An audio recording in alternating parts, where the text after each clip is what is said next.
안녕하세요. 저희 일조는 역사를 잘 모르는 시민들에게 우리 역사가 이렇게 가까이 있다는 것을 알리고, 그리고 더 나아가 국민들의 역사인식을 고취시키고자 이 자리 근대골목에 나와 있습니다. 다음으로는 향촌문화관을 방문할 예정입니다. 여러분은 빼앗긴 들에도 봄은 오는가라는 시를 아시나요? 다양한 시들로 민족의식을 고취시킨 이상화 시인의 대표적인 작품으로 일제에게 나라를 빼앗겨 얼어붙어 있을지언정 봄이 되면 민족혼이 담긴 조국은 우리에게 민족혼을 일깨워준다는 것을 표출한 것입니다. 다시 말해서 국토는 일시적으로 빼앗겼다 하더라도 민족혼을 일깨워줄 봄은 빼앗길 수 없다는 강한 저항의식을 기초로 하고 있는 것입니다. 이런 이상화 시인의 민족의식은 현대에도 많은 영향을 끼칩니다. 금모기 운동을 아시나요? 금모기 운동이란 1997년 말 외환위기를 극복하기 위해 국민들 스스로가 자신들의 금을 내놓아 국채를 갚기 위해 전국적으로 일어난 운동입니다. 여러분, 이 금모기 운동이란 것은 국채보상 운동에 의해 영향을 받은 것이란 점 알고 계신가요? 1910년대 말 일본은 조선에게 철도나 각종 건물을 세워준다는 명분을 내세워 우리 조선에 자그마치 1300만 원이라는 거금의 빚을 지게 합니다.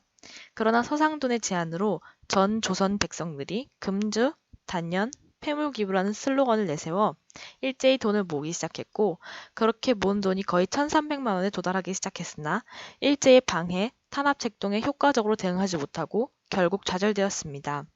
운동이 비록 좌절로 끝나긴 하였으나 국권 회복을 위한 투쟁의 하나로서 그 역사적 의의는 굉장했습니다. 이는 일제의 경제 침탈과 국민 침탈에 관하여 한국인들을 각성시키는 계기가 되었기 때문입니다. 네, 저희는 일제치의 역사가 고스란히 담긴 고택을 거쳐 우리나라의 근현대 역사가 담긴 향촌문화관에 도착을 했습니다. 향촌문화관은 1912년 대구 최초의 일반은행인 선남상업은행이 있었던 곳입니다. 선남상업은행은 일본인 오구라 다케노스케가 설립한 은행으로 한국인과 일본인의 공동 출자로 설립되었으며 1941년에 식민정책을 지원하는 조선상업은행으로 흡수되었습니다. 그 뒤 한국상업은행 대구지점으로 영업을 해오다가 2014년 대구의 원도심을 소중히 지켜나가기 위해 전시문화공간으로 거듭나게 되었습니다.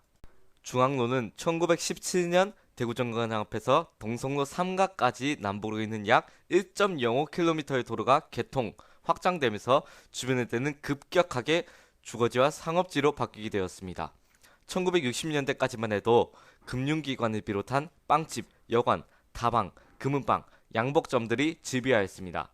그런 도심의 모습을 실감나는 모형으로 연출한 공간입니다. 모형 안쪽의 영상물을 통해 의복 체험과 그 당시 은수저 작업 모습과 시계수리 모습을 확인할 수 있습니다.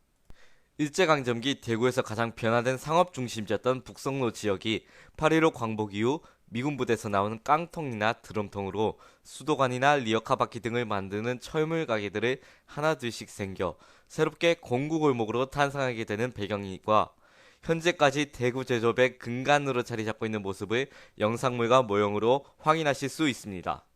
대구역은 일제 식민지 수탈의 거점이자 지역 물류 수송의 중심지였고 6.25 전쟁 중에는 군에 입대하는 신병들과 임시훈련소에 입소하는 장정들의 집결지였으며 20세기 대구의 역사를 증언하는 곳으로 현재의 우리를 있게 한 당시 생기 있는 이웃 사람들의 삶의 현장을 담고 있습니다. 교동시장은 양키시장, 도깨비 시장으로도 불리며 6.25 전쟁 직후 전국 각지에서 모여든 피난민들이 일궈낸 삶의 현장을 체험할 수 있으며 당시 미군 PX에서 흘러나온 물품들을 살펴보고 대구의 음식 문화로 자리 잡은 피난 시절 생겨난 다양한 음식들도 만나볼 수 있습니다.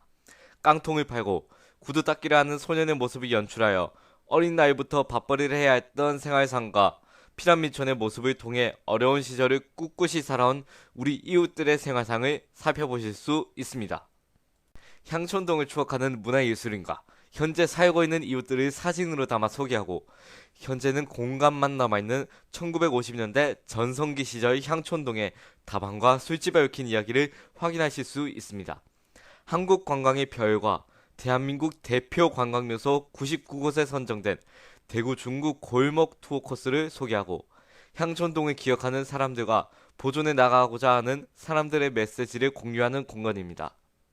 낮부터 밤까지 향촌동의 다방, 음악 감상실, 주점에 모여들었던 문화예술인들이 피란사리에서 고단한 심사를 달래어 문화와 예술에 대한 열정을 쏟았던 모습을 보실 수 있습니다.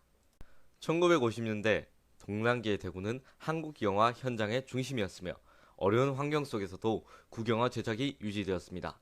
피난 시절 국립극장이었던 문화극장을 소개해드립니다. 1950년대 한국 가요의 맥을 이은 대구의 오리엔트 레코드사와 암울한 시대에도 음악을 통해 애환을 달래는 예술인들의 열정을 느낄 수 있는 공간으로서 당시의 스피커와 축음기를 재현하여 대구를 배경으로 제작된 음악을 즐기실 수 있습니다. 여러분, 저희는 지금까지 근현대 역사를 둘러봤습니다. 과거를 잊은 자, 그 과거를 역시 되풀이하게 된다는 철학자 조지 산타니아의 말처럼 역사에 무지한 우리 국민들이 이 동영상을 통해 다시 한번 우리의 역사를 되돌아보게 되는 계기가 되었으면 좋겠습니다. 지금까지 일조였습니다. 감사합니다.